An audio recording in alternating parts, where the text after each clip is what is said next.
Coaches, before the podcast, I wanted to let you know there is a new video available at bivideoproductions.com. Learn the tagging up system with Aaron Fern at www.aaronfernbasketball.com or at bivideoproductions.com. As the concept of the tagging up has become more popular, take this opportunity to learn how to improve your offensive rebounding and transition defense from Aaron Fern, the innovator of this system, who has used it at the professional and youth levels. Go to www.aaronfernbasketball.com. That's AARONFEARNE basketball.com. Now let's get to the podcast.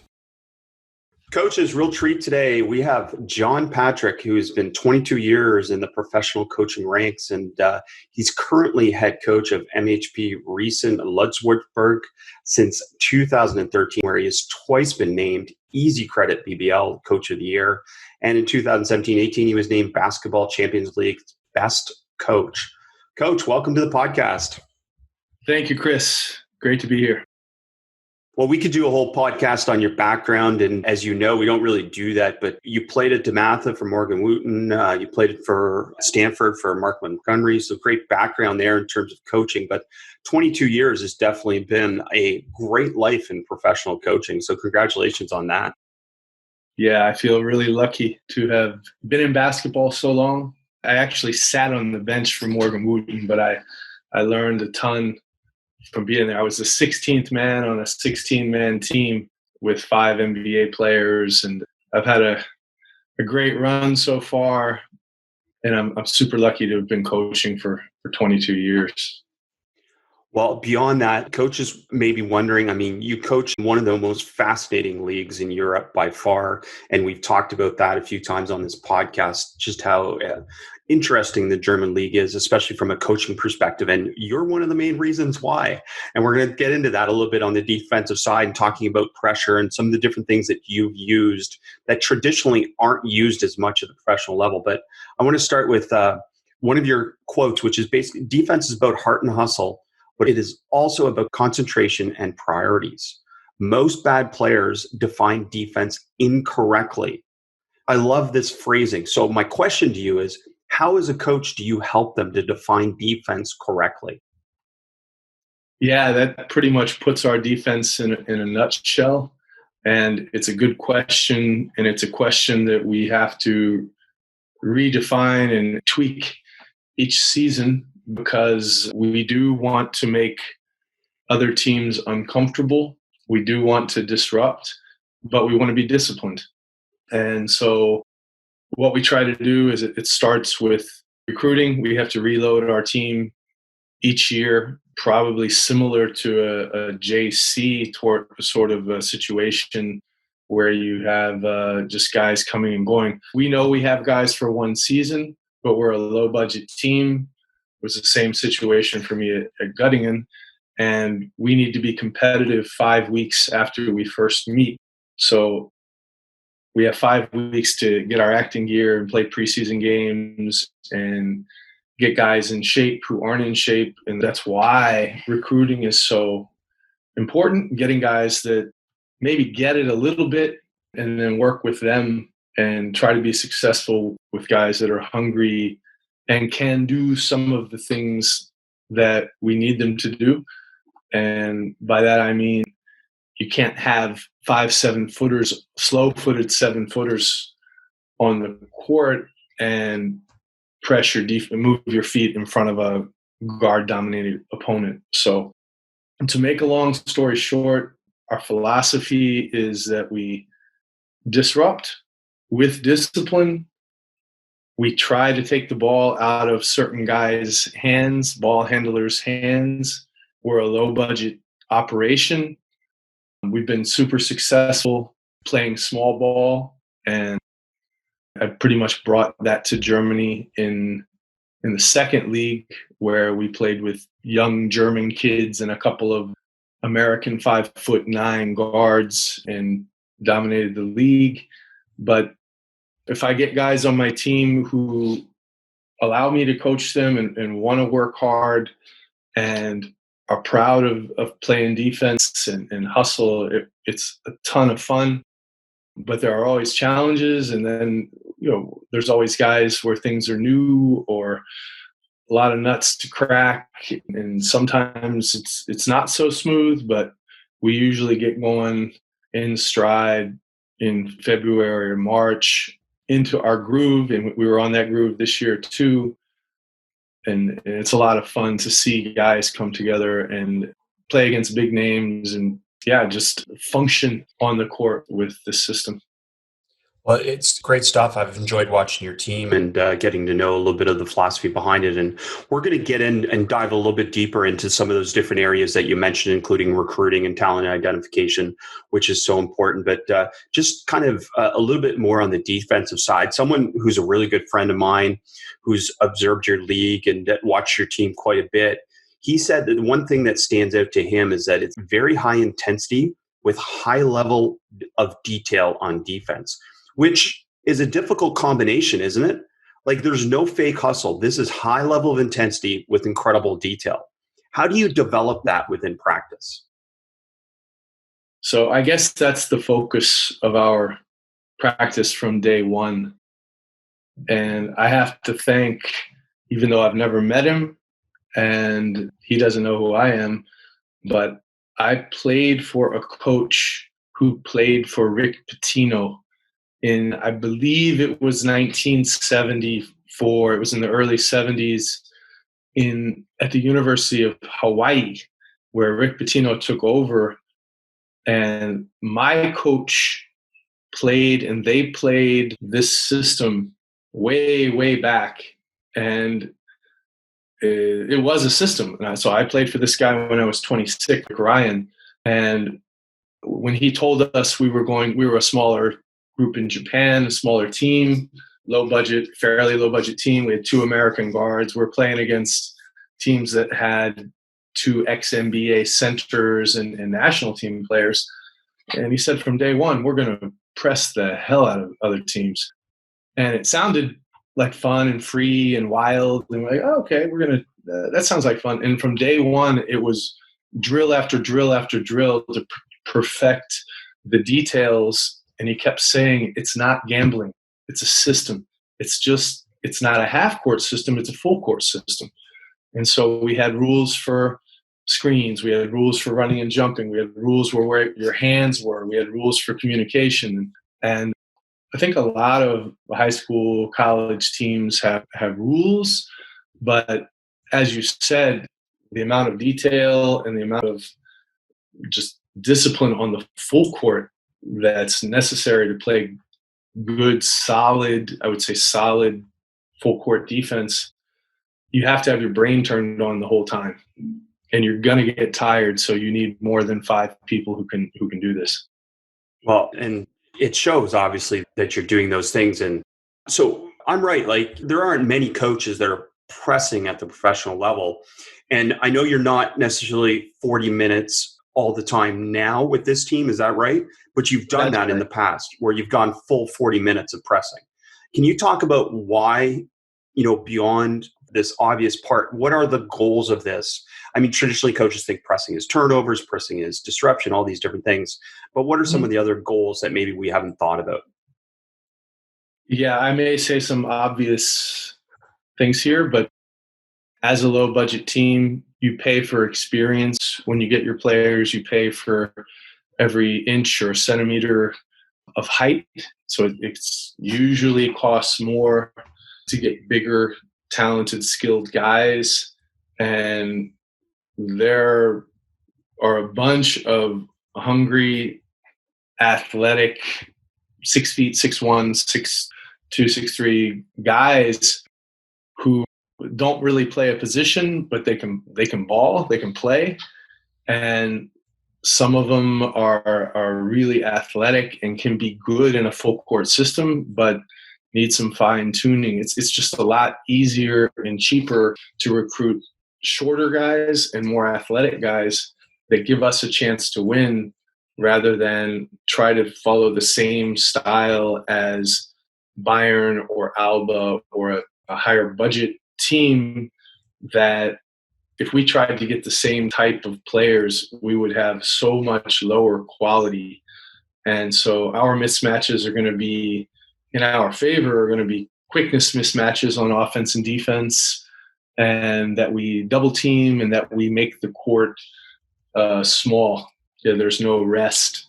So our advantage is going to be our legs and our pace. And we had the highest pace, or have had the highest pace, not only in Germany but in Europe. A few of the last 12 seasons since I've been here, and we did that in the second league in a pro league with basically high school kids, and dominated it. And so you definitely need the right guys, but you can disrupt. The flip side of it is if you play with a high pace, you have to take care of the ball. So you're banking on an advantage with conditioning.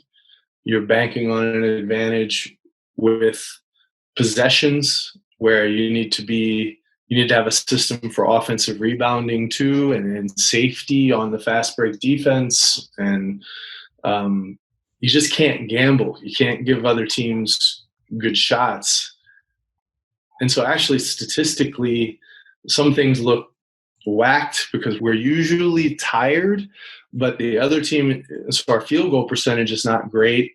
Our 3-point shooting percentage is never great, but our opponents are worse. But if you look over the season and you look at other teams' field goal percentage and 3-point percentage, usually we're not that great because we're playing it's such a helter-skelter pace. But we've had the lowest turnover. With this pace, we've still had the lowest turnovers, not only in Germany, but also in first leagues in Europe for several years in the last decade. And we were also this year, we had less than 10 turnovers per game, which I was really proud of. So it's not that the high pace can help us. It's the high pace with discipline and with the right guys and being conservative despite playing a high pace. Well, you keep saying the right guys, so let's just jump right to there, because again, recruiting is so important and talent identification is so important. You talked about budget and all these different factors into it, and also finding guys that will accept and play this way, because it may not be the typical style from the professional level. But what struck me when you shared a list of kind of some of the things that are factors in you evaluating players is how many of those factors were about character, conduct, body language, ability to play within a system, relationship with teammates, on-court behavior, that these things were so prevalent in that list of evaluating a player. Can you talk about the importance of character when it comes to your system specifically? Sure. Well, first of all, I have to give credit to, especially to Morgan Wooten and Mike Bray and Eddie Sa, my high school coaches, and Coach Montgomery at Stanford, because they also emphasized character all the time.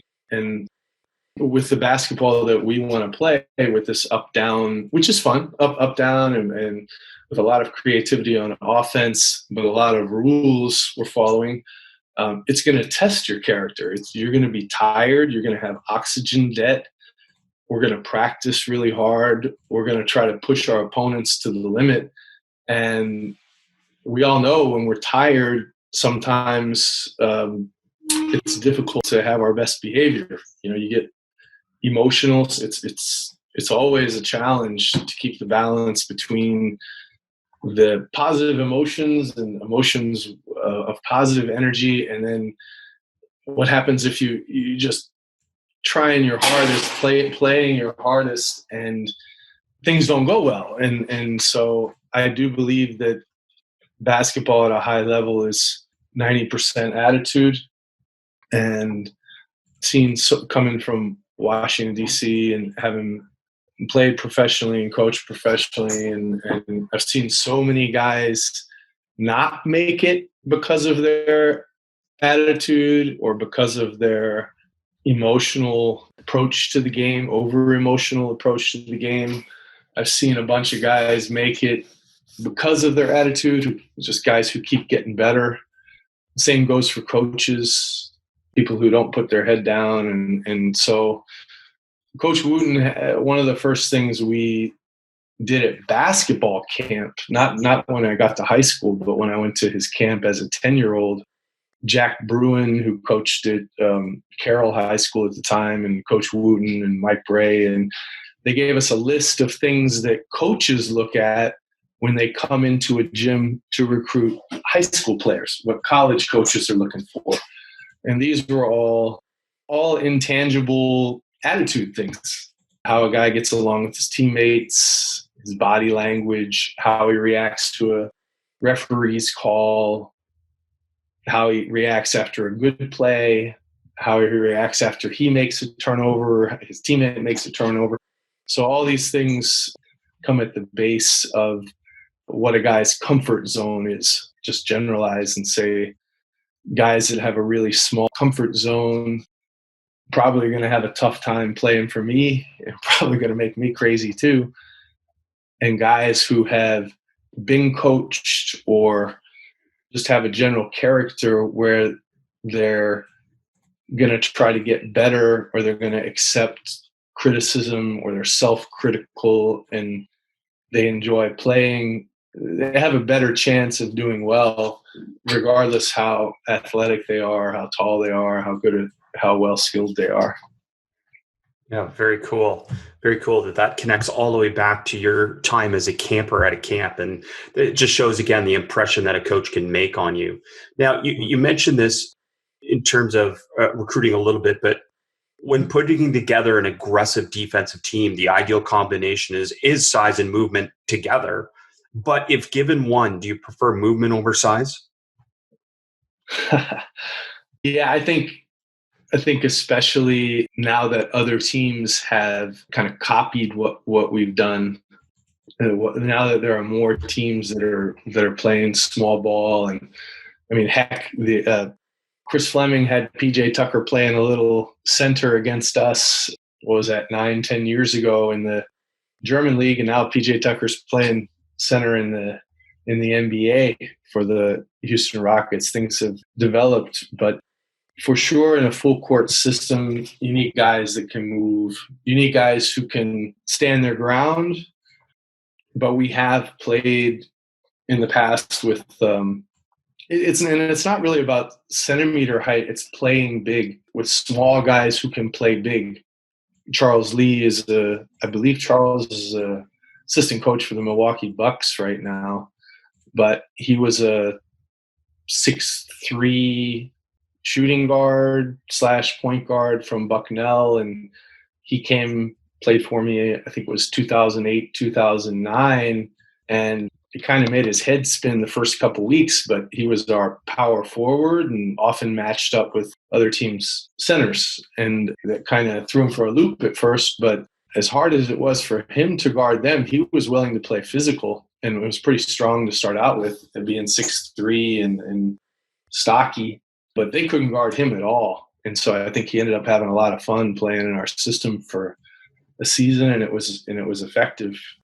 So to make a short answer long, I think, yeah, it's much more valuable to have guys that can move, that can cover ground, and especially in a high pace where there's long rebounds and where you want to make your opponent uncomfortable for over the whole game and over the whole court. Yeah, very cool. I think it was on your FIBA video that I heard you say that double team, really as a team, you only double team 5% of the time, even though you're full court. You could be full court the full game, but 5% of the time maybe it's a double team. Most of the other time it's just a stunt or a run and jump, right? Right. Run and switch. Yeah, exactly. So the way that you phrased it to me was the goal should not be speculation, but rather conservative goals to turn over and remove the ball from the point guard's control. Can you talk about the different ways that you try and take the ball out of the point guard's control? Sure. I can also tell you what a nightmare it was for me as a high school kid and as a point guard, as a 6'4" point guard, to have to play against quicker, smaller, more athletic, or just say teams with multiple smaller point guards and have to bring it up, because in Washington, D.C., there were just teams that ran at you, so to speak. And so this wasn't fun, and it wasn't fun as Stanford point guard playing against Ralph Miller's teams at Oregon State, where you had Gary Payton and a few other 6'3", 6'4" athletes trapping you and running and jumping, and sometimes not. Sometimes the worst part of it was when they didn't run and jump, because then you had to figure out how to get around somebody who was more athletic than you, which was tough. So part of the reason we do this is because of my personal experience being from DC and having played a lot of pickup ball. I was a gym rat, and knowing that in Europe it was kind of new, and having done it before and having it be successful, not only at DeMatha, but when I went to Sidwell, and having played against teams that full court pressed, it's super uncomfortable if you're the only point guard. And even if you have two guards and the other team has four guys that are pressing, it's just a nightmare to see three of your teammates jogging down the court, setting up in their half court offense, and you and your buddy have to figure out how to break the press. So this is again about the comfort zone and about how many guys on another team are capable of bringing it down one-on-one, and then calculating from there, does it make sense to run and jump? Does it make sense to just wear them out? Does it make sense to trap? Figuring out where it's part of the fun of having a full system is you don't always have to use it. And like you said, you don't always have to trap, but certainly it's a nice option to have. So the point guard has to constantly worry because the threat is there of a trap, but there's also a threat of a run and jump. Are you doing different things to deny them the ball full court, even on entry too, or some type of disruption there? Yes. So we have point guard deny. We have point guard traps. That means double teaming the point guard to get it out of his hands. Denying obviously means not letting him have it to start out with. We have stunts. We have let him bring it up to half court and then trap him. We have let somebody else bring him up and then deny the point guard. It really depends how athletic and how good and how deep another team is, whether we're going to get an advantage out of doing something or not. But it's been done to us too in seasons where we're not as strong, or my team's maybe not as strong at the point guard position, or if we have injuries or something like that, other teams might turn the tables and do it to us. And I'll be in just the same situation. There's nothing you can do. You know it's coming, but still it's a struggle. And that's also the fun of having it in our system or having brought it to Europe. Is it looks like chaos, but it's not chaos. It's a press, and somebody else has to do something that they're not that good at, which is bringing the ball up under pressure. Yeah, and scouting report and different things like that play into this as well in terms of understanding who you want to try and disrupt, I imagine. Yeah, for sure. It helps to have good video scouting and good personnel scouting in order to press. The other thing that usually happens with a lot of pressing is there's a lot of subbing. Are you aggressive subbing as well? Yeah, I am. Some of the people who work at the scorers tables kind of roll their eyes and take deep breath when I say hi to them before the game, like, not you again, because we sub like ice hockey teams. We'll send 3 guys in at a time, and my teams have a rule: if you get tired, you can take yourself out. And I got this from Coach Wooten also. I thought it was great. I was so far down on the bench, I never benefited from this. But if you got tired, you could take yourself out, and then you could put yourself back in. But if Coach Wooten took you out, then he decided when you went back in. And I have that too, and it breeds trust, and it also just keeps fresh guys out there, which is a huge advantage. So, we say give us 2 or 3 good minutes at a time. I had a young guy this year where 90 seconds he was grabbing his neck and telling me he couldn't breathe. So he was about 90-second rotation, but depends on how many stoppages there are. But the thing gets going up and down, and you're working hard on defense. And for sure, 2, 3, 4 minutes, and you need a break. Of course, it would make sense, and it makes sense that there's some substitutions necessary to be able to maintain this for you and for your team. So the other part that's always curious to me about pressing teams is how coaches connect it to the half-court defense. Do your priorities and rules stay connected? Do they stay the same? Your denial defense in certain situations, rotation, stunting, all that stay largely the same in the half-court for you as well? Well, I don't want to give all the secrets to the system away, but I can say that there is a backcourt rule. There's a set of backcourt rules. And for me, the easiest way to do it is when you get in the front court, there's a completely different set of rules. So interesting. Some of those rules are, say, fluid, but when you cross half court, and especially with a 24-second shot clock, you need to, when you get in scoring range, you have a different philosophy and a different way to do things. So I'm much more like Tony Bennett, or I would like to be.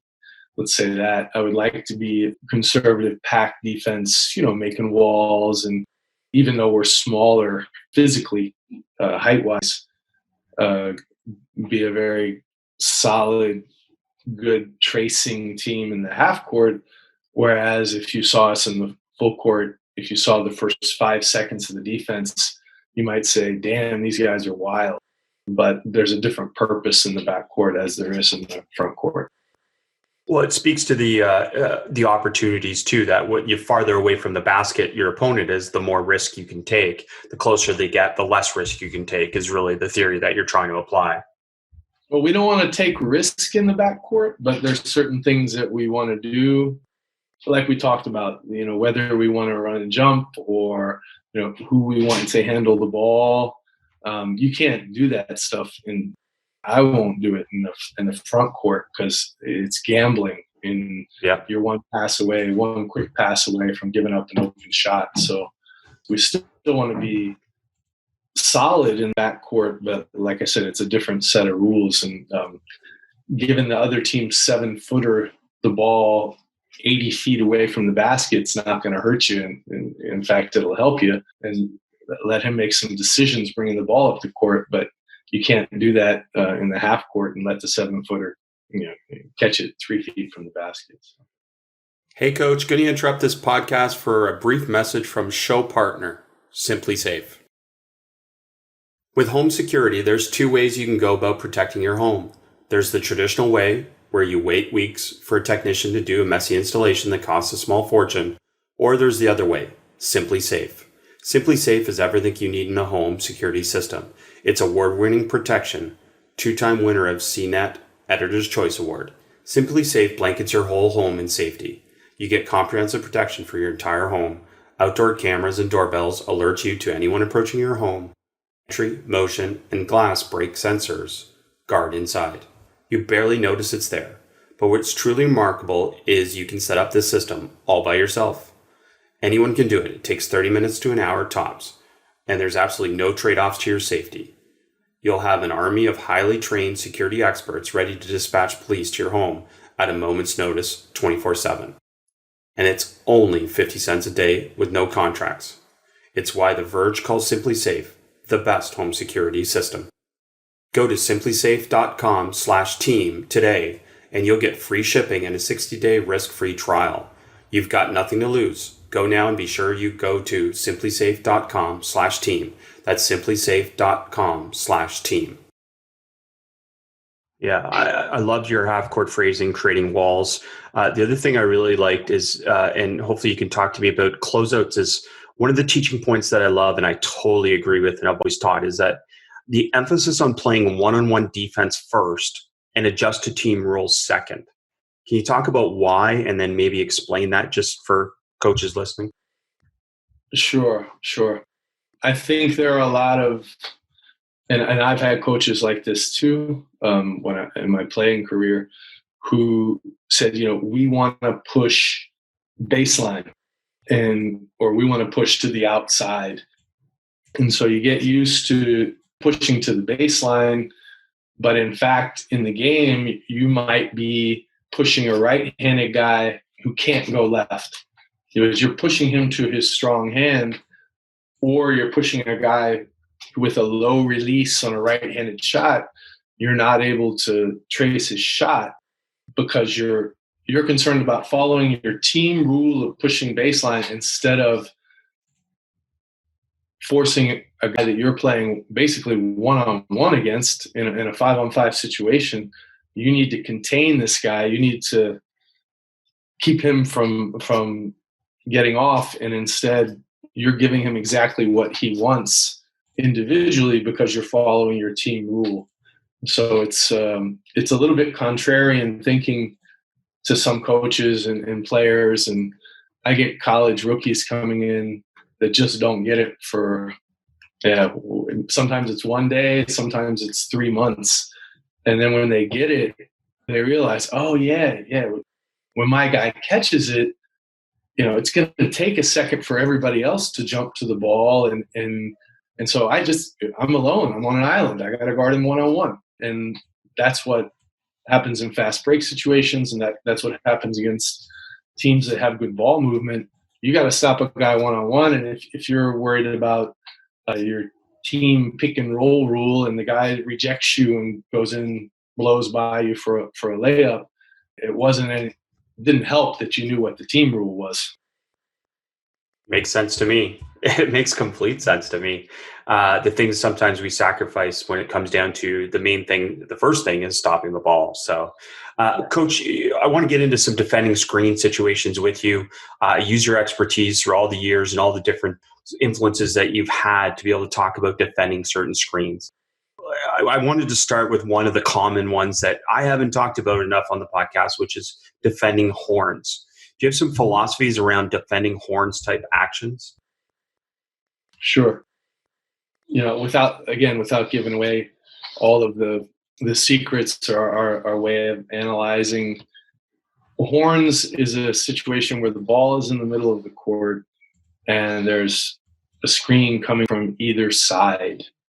That means from the elbows, and it looks like longhorns or whatever. Most teams will put up the index finger and the pinky, and so it's called horns.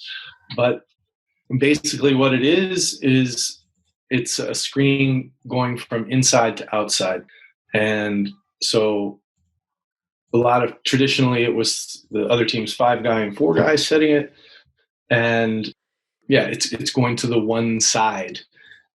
You have to have a strategy for what kind of players you're playing against. So, for example, against certain guys or against certain teams, it makes sense to stop the point guard, meaning to hedge him. And other teams, it would make more against other players. It would make more sense to fan the point guard or make him dribble more, keep the ball in his hands.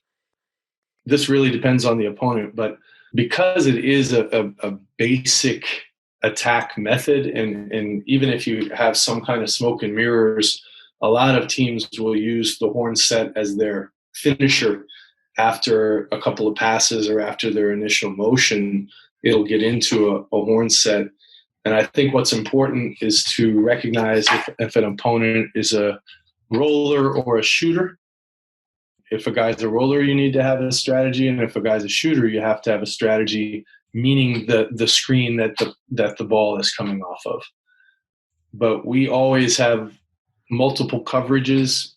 And against good teams, if they know what's exactly coming, if you're playing against a high-level team, we're playing against Bayern Munich, where the center is Greg Monroe, and he's not only a good roller, he's also a very good banana popper and an excellent passer. you need to have a couple of coverages where you can switch it up, because if they know what's coming, they're going to pick you apart. And again, the key being to be conservative, to be in the half court, to be stingy and giving away contested shots, whereas in the full court, we would push the pace a little bit. Against Horns, you don't want to give up a one-pass shot, or you don't want to have the point guard or whoever has the ball turn the corner. So we're trying to avoid quick hits against our Horns or against Horns sets. Well, and the reason I asked about Horns is because, and coaches, if you haven't checked this out, John Patrick has a individual defensive improvement video on the FIBA Basketball Fundamentals website. But in that video, you played front 5 +2 versus Horns. And Right. I love advantage drills in the sense that it stimulates decision-making, and that's kind of my jam. But coaches always ask me about defensive decision-making. And the things that you were doing out of 5-on-5 +2, in my opinion, yes, they're offensive decision-making drills, but they are big-time defensive decision-making drills. And can you talk a little bit about that in terms of maybe the 5-on-5 +2 and what you're trying to get out of it since it's on the FIBA site? Sure. Again, I'd like to say that these drills, Sandro Gamba, who was the Italian Olympic coach, I believe in 84 and 88, I was lucky enough to be able to work with him. Coach Wooten loved disadvantage drills. Coach Montgomery loved disadvantage drills. The guy that Packy Ryan, who played for Patino, we would play full court scrimmages 5-on-4. And being one of the two Americans, I was always on the four-man team. And it was regular rules, and we had to press.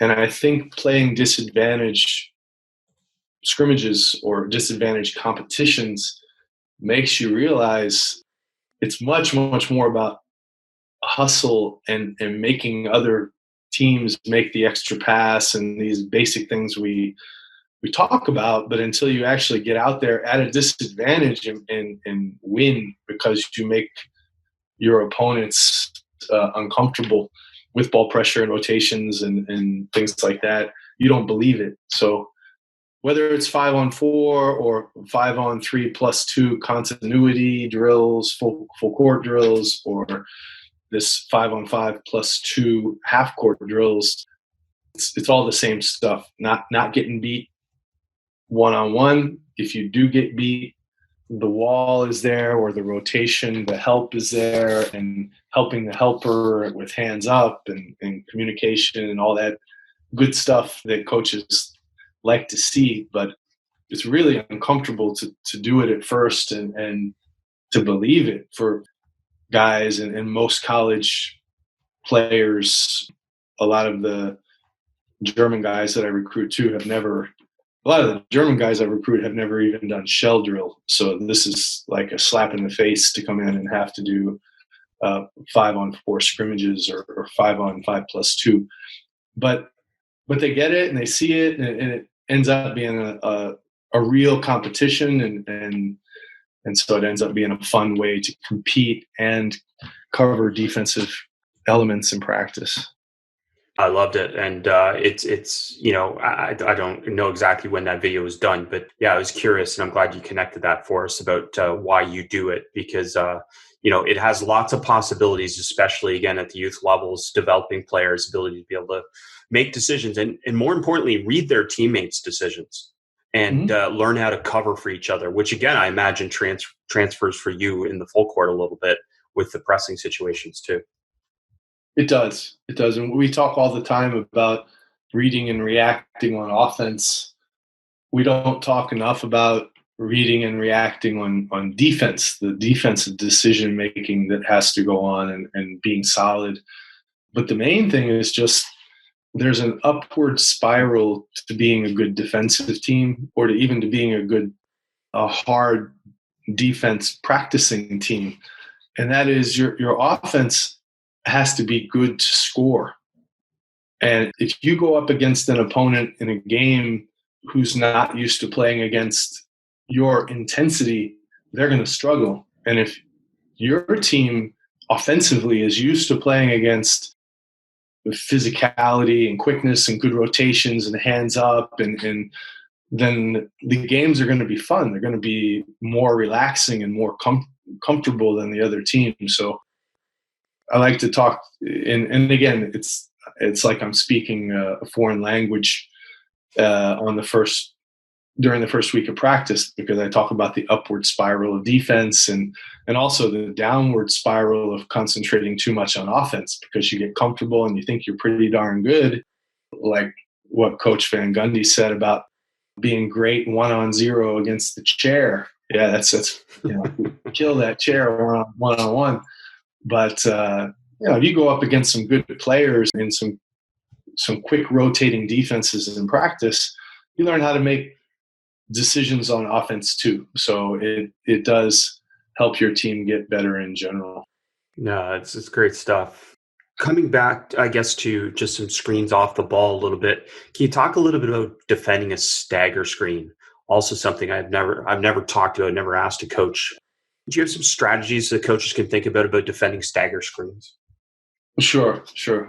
I mean, we've been really good some seasons. And even in the good seasons, we've had games where we weren't good against stagger screens. Some coaches use them a lot. Some coaches hardly use them at all. But it's something you have to be prepared at our level. You have to be prepared to play against floppy and staggers and gates, elevator screens. And so we can talk about it all we want, but you have to, in your orientation phase or in your preseason, for us, what's 5 weeks, you have to go up against these formations. So I would recommend coaches not just to talk about it, or we try to build up our defense in 3-on-3 situations, and we'll put a coach up top and we'll put a guy coming off a stagger and as a warm-up drill just to get used to it. And again, we'll have multiple strategies. Sometimes we'll chase, meaning chase from the outside. Sometimes we'll jam and cut the last screen. If it's on the baseline, there's nowhere to flare.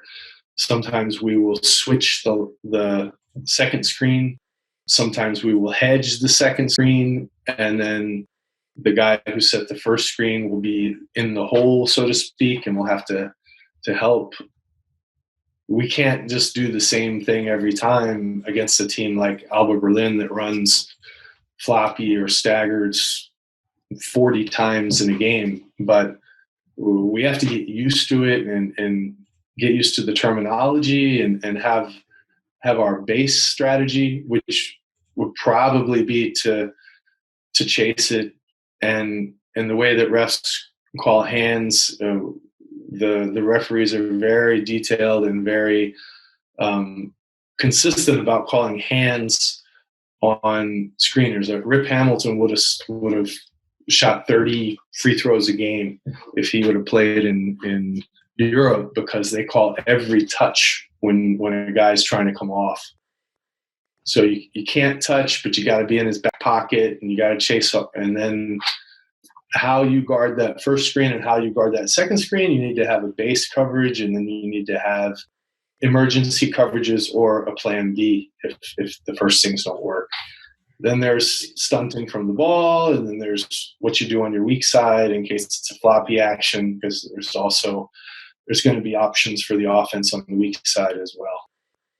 Well, it's great. Even just you explaining that, there's A, B, and C sometimes options that you have to go to within a game. Because I think we usually think about that relative to ball screen coverage with all the potential ball screen coverages. But when you're defending the level of teams that you're defending, that's such an important part. And will scouting report go in and dictate the coverage you go into a particular game with? But then what's happening? Like, what leads to you potentially changing? It's a good question. I have had teams. My team with John Brock here at the center was super intelligent team. We were DJ Kennedy, John Brockman. We had a kind of a bomb squad of undersized, really, really good players who could adjust on the move. So I wouldn't recommend getting too fancy. I don't want to reinvent the game. I feel like we have our base, and if that base works, we're going to stick with that. If we're getting torched with something, I just want to be prepared. I want my guys to be prepared that they're not going to freak out if we say, okay, now we're switching the screen, or look, we're playing against a bunch of shooters, or we're playing against a certain type of one shooter and the rest penetrators, where we can make the adjustment and they believe in it, and then they attempt, even if it's not perfect, we're going to look like a unit on defense. So to answer your question, it's a little bit roundabout, but we're going to have our base, but we're also going to have practiced it. And my assistant coaches are so important. Right now I have a great assistant, Josh King, and our strength coach played for me for 4 years, David McCrae, and they're ahead of me. When they see guys kind of stunned and thinking too much, they'll tell them, hey, just do it. We're working on our base. Don't think too much. Yeah. And then we'll adjust it. It's so important to have assistants that get it, and have, say, your somebody else that with a different voice that has the same message, and players who one or two players is enough that they get it, so that the other guys believe. Because this doubt, oh my God, we're doing, we have 10 different things, I don't know what's going on. There's always going to be, for a moment, a little bit of doubt, and it's never going to be perfect, but having a strong base and having guys that are into it will allow us, or allow really good defensive teams to make adjustments. Good stuff. And then in terms of handling scouting, so a lot of pressing coaches I've talked to in the past would kind of indicate that they don't do as much scouting because the press is going to take the offense out of a lot of their stuff anyways.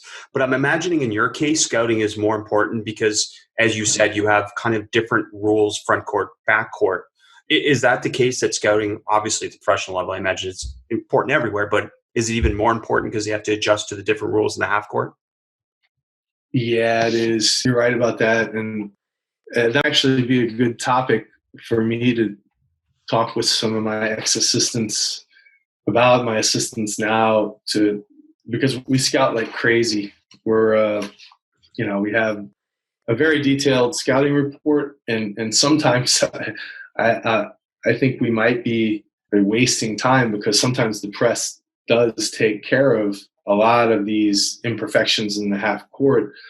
But the thing is, we're aiming to win, even against the top teams and teams that are more talented than us and bigger, and have budgets that are 10 and even 20 times more than us. And we have to feel prepared. And so we have to know what their go-to sets are, what their finisher, we talked about horns, what their finisher plays are. We have to know what elements and how they want to get things done, so to speak. And then it makes it almost a relief if the press works, because then we don't have to get into it. But against good teams, they're going to be able to beat the press.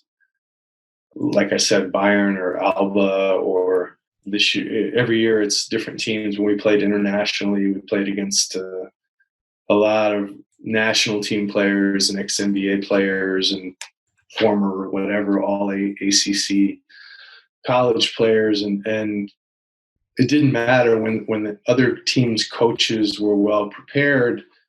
Our press didn't do a whole lot to bother them over a long period of time. Maybe we got a couple extra possessions, which is all in the end we want to get some advantage out of it. But I feel like we have to be solid in the half court. We can't give up easy fast break buckets, and we have to be solid in the half court, have a game plan in the half court to be able to beat the really good teams. Yeah, I can imagine. And I guess just following up on some of the things that you've talked about a little bit is how you practice, especially with the foul component within practice. How do you handle fouling in practice? You mentioned that sometimes your team might foul too much or, because of this aggressive style, but then the challenge is obviously to be, if you're talking about going to a pack, being a little less aggressive in the half court. So you can talk about how you manage that in practice and try and coach that. Sure. I mean, I want my teams to understand what a foul is. This is the hardest thing as a coach. I mean, we foul more than I want us to foul, but there are times that you do want to foul. Maybe you have 3 team fouls and you're aggressive. You have a foul to give before the other team is in the bonus. So being aware of the team foul situation and understanding what is a foul, and also not overreacting to referees, because often, especially when you're tired, what you think you did and what you actually did are a little bit different. So we show a lot of video to show the beginning of the season, try to explain to the new players. Like I said, I usually have at least 9, sometimes 10 of our 12 players are new. So they have to, maybe they're new to the league, new to the team, new to Europe. So the game is reffed completely differently or very differently compared to the G League or college. And it's not just the traveling rule, it's hands on defense. And so I want them to understand what a foul is. And then, of course, when you're tired, and we're going to be tired, again, hopefully our opponent's going to be more tired. So in a game, I might be frustrated that we're fouling too much, but oftentimes, other teams will foul more than we do. Like they'll be completely done and they'll just lose it or stop defending. That's the hope, at least. Doesn't always happen. But it's really important to be disciplined with your hands and be disciplined with space, not to just run over people. We're not trying to steamroll people in the full court.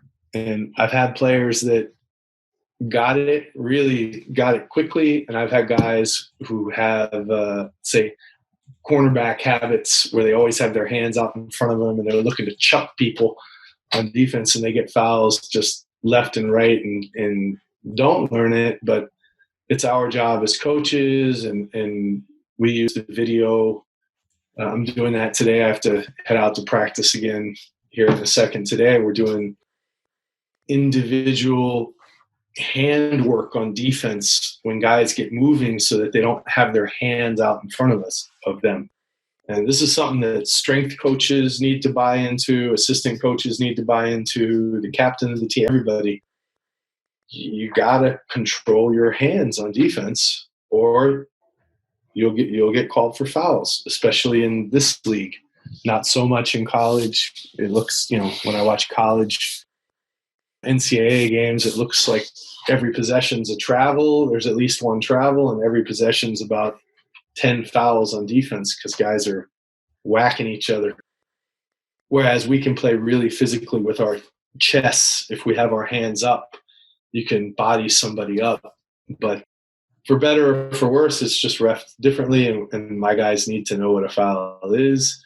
And we call it in practice. They get pissed in practice because I'm calling these fouls in practice. And yeah, that's the other thing about coaching is you're not always going to be the most popular guy, and especially if you're reffing your own practices. But that's the way it goes. No doubt. Well, Coach, I can't thank you enough. I mean, to give so many unique insights into coaching and coaching with this style and with this philosophy, which again, I think is wonderful and unique. So thank you for sharing the game with us. You're welcome, Chris. Thanks for having me. To find out more about Coach and all we spoke about today, please take a look at the show notes for today's episode. I love to share the game and have basketball coaching conversations, so connect with me on social media. You can find all my social media information and all your membership, clinic, and consulting needs at basketballimmersion.com. That concludes today's episode. I know there are so many podcasts out there. Thank you for taking the time to listen to the Basketball Podcast with me, your host, Chris Oliver. Please subscribe and share the podcast with your friends and colleagues so that we can keep bringing you the best of what's out there and share the game.